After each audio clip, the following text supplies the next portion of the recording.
Hello, everyone. This is another episode of Open Book. I am co-founder of Billy. My gosh, what am I talking about? I'm Billy Price, co-founder of Billy Footwear. And if you have not turned into Open Book before, I love Open Book because Open Book gives us the opportunity to, one, open up our book as a brand to share our story. But I think more importantly, it allows us to give the opportunity for others to join us on Open Book and tell their story. So I'm so excited about what we're talking about today. We have Julie. She is the founder of The Connected Parent. Welcome, Julie. Thanks for having me, Billy. I really appreciate it, and I'm happy to be here. Well, there's so many things I want to ask you, and as soon as you start talking about the journey of the connected parent and how it came to be, there's something I definitely want to share. So I think a great place for to start. Can you tell me and tell the audience here how the connected parent came to be? What was the inspiration? So the inspiration was my daughter, Violet. She also works here, and just years of parenting a child who is disabled and proud, in her words, and wants to do all the things. And all the things were very hard to find. And so she almost missed a huge opportunity at a local school. And it was because I couldn't find it. And it didn't show up on Google. And nobody that I knew had ever heard about it. I'm asking, we're looking for a specialized placement for her. And after we almost lost that school where she is now and she's thriving and she says they healed my broken heart, and it's just how did we almost miss that? And I was like, how come there's nothing? This is ridiculous. There's nothing for. So a lot of just frustration about why is it so hard? I can find a camp for my child who doesn't have a disability in like 10 minutes by asking someone, and finding a camp for my child who does have a disability is harder than getting a mortgage. Really the paperwork and just even finding it. And so I was like, we need a place. Why doesn't this exist in the year that we're in? So it was frustration and wanting my daughter to have more opportunities easily accessible to her. So can you describe the connected parent? Because I know it's an amazing resource to be able to find lots of information, but I was hoping you could share everything that's available for someone that's on the connected parent website. Yeah, sure. So we are essentially we kind of say find your people, find your places. So you can find other families who are going through similar things or looking for similar resources and read their reviews. You can find anything from specialized summer camps, therapists, neurologists, anything, a dentist that might be sensory friendly, places that specialize in sensory friendly haircuts. All the things that are really hard to find, we have them categorized and listed. We have universal changing tables, and that's a new filter we just added. And we're just adding all kinds of stuff. We're basically, if a user says we need this on there, we go in and create it like pretty quickly for new filters and things like that. Well, let me put up on the screen right here. So everyone that's either listening in or seeing on the screen right now, we have the website. So it is theconnectedparent.net. And Julie, the part that really touches my heart about what you're doing is it, and hearing your story, it takes me back to when I myself was going through rehab. And I broke my neck when I was 18 years old, and this was in 1996. And at that time, there wasn't, the internet, I guess, was really just coming on. There were websites out there, but it wasn't really the robust network that it is today. So everything was pretty much word of mouth.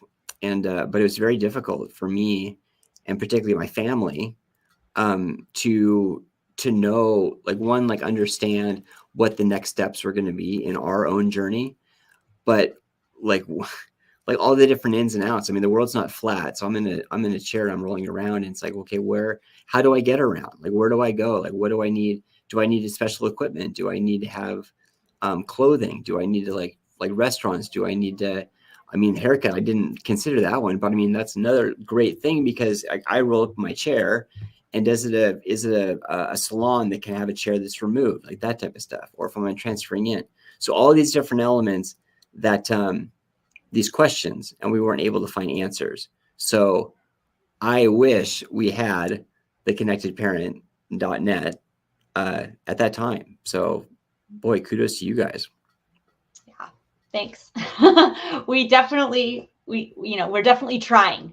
We're definitely trying to make it something that's really just a really great resource for people, that's robust, and we're adding more stuff so that you aren't, everything's so disjointed. I think like in this space too, like in this disability space, it's like, okay, you're dealing with a government agency over here to try to get this, and then you're dealing with your insurance, and we have a listing for insurance, so we can see certain places that take insurance. What insurance do they take? So I can just type in my insurance and then review too. So we're trying to make everything that's disjointed and difficult in one place. Like so you can do things like make lists. So I could find all the summer camps and go, okay, I know I have to call 10, and then I can log back in and check my list of like how many have I called so far, that say that they are either, whether it's wheelchair accessible or they deal with challenging behaviors or whatever the thing is that I've selected in my filters. So how long has the connectedparent.net been up and running? We have been around for a year and a half. We're very new. And then what kind of participation have you been getting? So it's been pretty unexpected, actually. I think we have a lot on social media. Like people are really finding it. That's how they're finding us, is on social media, on Instagram. And we have a lot of users who are actually, we have users like that. It's like there's people who are using the site. It's so cool to see. And they're giving us feedback like, oh, this didn't work quite right because I didn't find this thing that I know exists. Can you change the way, the way the logic works? We go in and we fix it. So we're getting a lot of engagement from our community that know that this is a tool for us, and that they're kind of helping us build it as we go. So it's really like community sourced, crowdsourced kind of thing. So the feedback and the users have been like so amazing. Yeah. Well, up on screen, for everyone listening or seeing now, I do have the social handle for both Facebook and Instagram. It's the Connected Parent site. So I went on your Instagram. There's quite the following already, and it just seemed like there's so much, I don't know, just a lot of proactive, just a very proactive audience offering up their feedback to just help others paying it forward. Yeah, where Violet runs, she helps run the Instagram. That's my daughter. She's on the account. She approves all the posts and everything like that go up. So she was really big on social media. So I'm curious, what's your reach? Like, how is this just in the United States, or is it just more like within? Yeah, I'm just kind of curious. Like, where was ground zero, and then how far are you reaching at this point? So we are national right now. We have one of our team members actually lives in Canada, and we've had, for some reason, a lot of families in Canada reaching out. And I know it's not because of her. I'm like, where? But they're reaching out, and like they're like, when are you coming to Canada? And so that's exciting. Like, oh, we have another place to add, and we just have to. There's a few things we have to figure out. There's so much stuff on the back end that you don't think about. But we can definitely do that. But we don't have plans to expand beyond that right now, because we're just really making sure we get the places that we have now really well populated and get all the resources in there, because there's still so many that aren't listed. So, I mean, to get listed, can you walk me through the steps? Yeah. So either if a business wants to be listed, they would just come to our page and click a business user, and then they would sign up for a business account. It's free. The listings are free. And then they would decide, are they an online business? So if they're an online business, like I would definitely say, like, you guys are an online business, you serve everybody.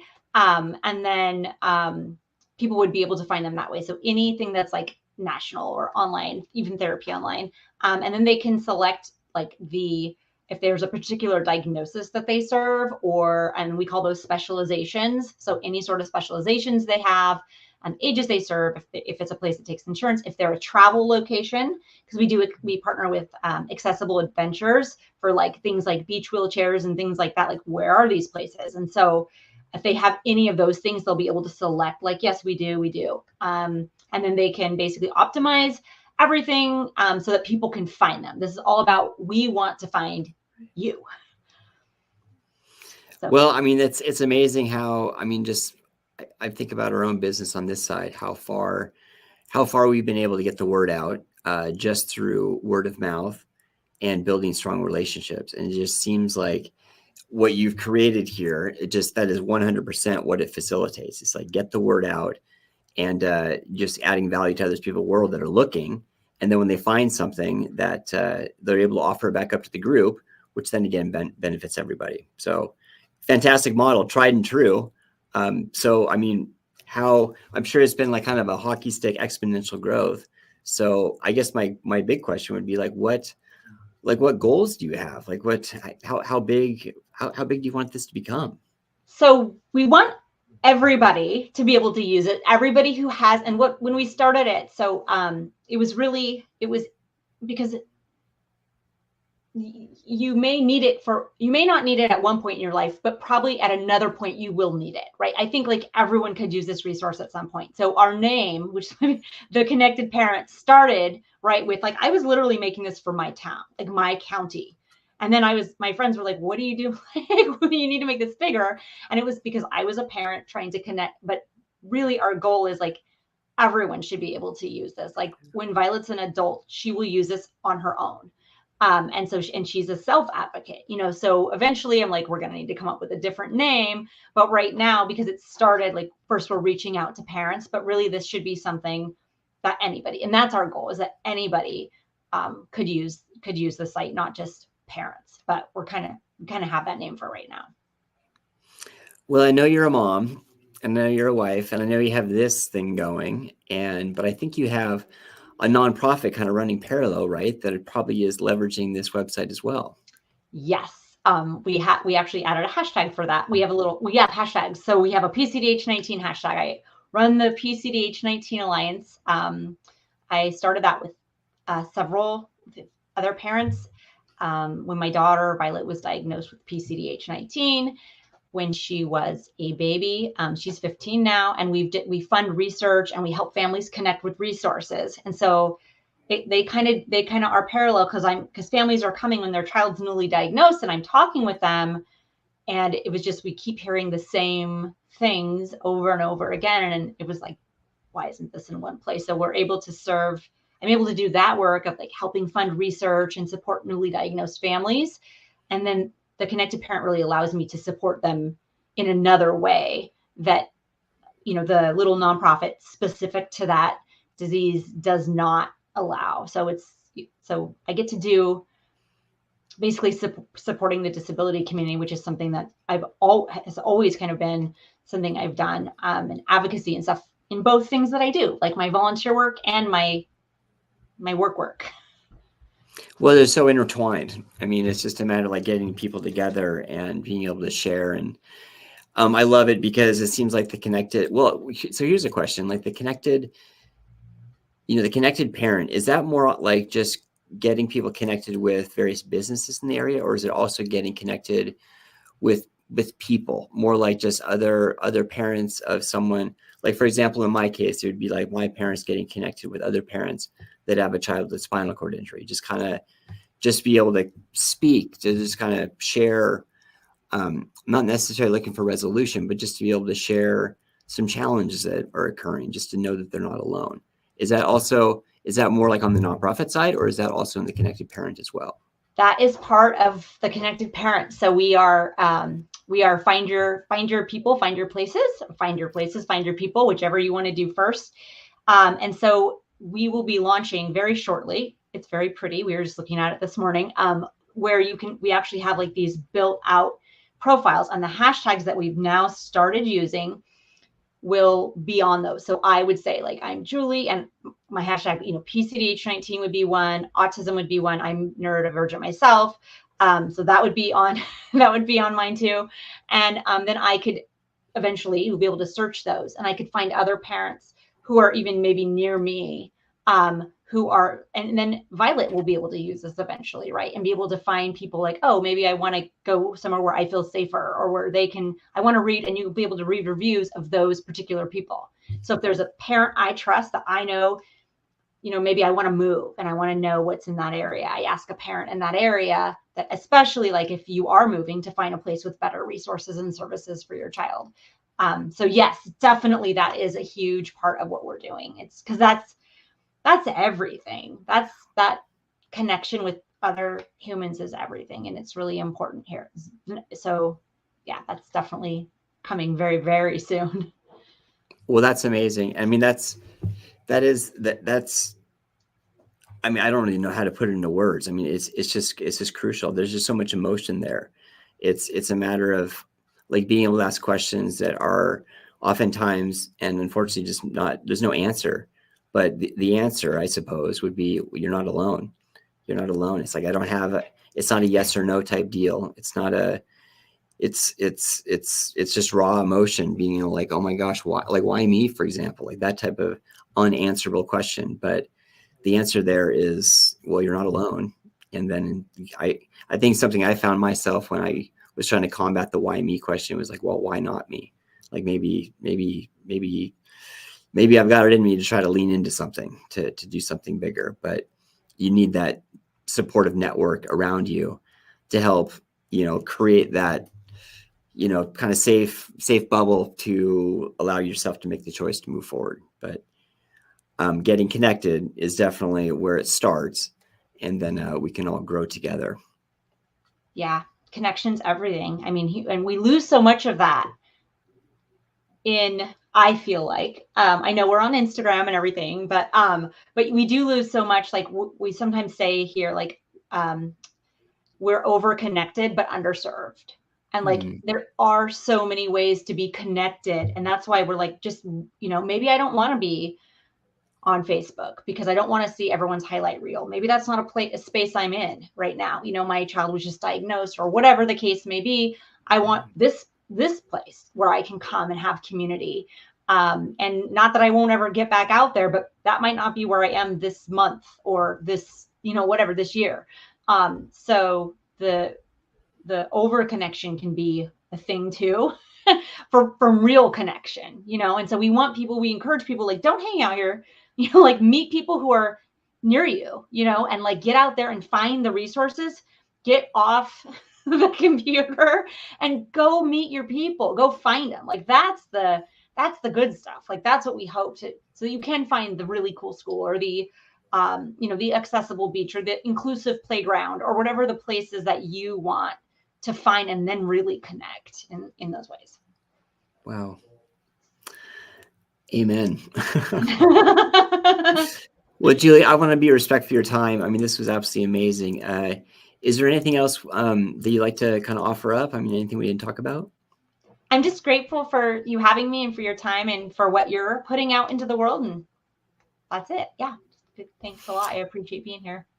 Oh, thank you. Yeah, it's been a fun ride for sure. It's been a bit of a roller coaster, but I mean, as I said, I mean, so much of our success has been through word of mouth and really making those connections and building those strong relationships. And I just find that when we're connected, we end up working more as a community. And it's like when we're all working as a community, working together, there really isn't anything we can't solve. So the Connected Parent is a fantastic resource to be able to bring those people together. So I want to make sure to put this up on the screen once more. So everyone else, make sure to visit the website. It's theconnectedparent.net.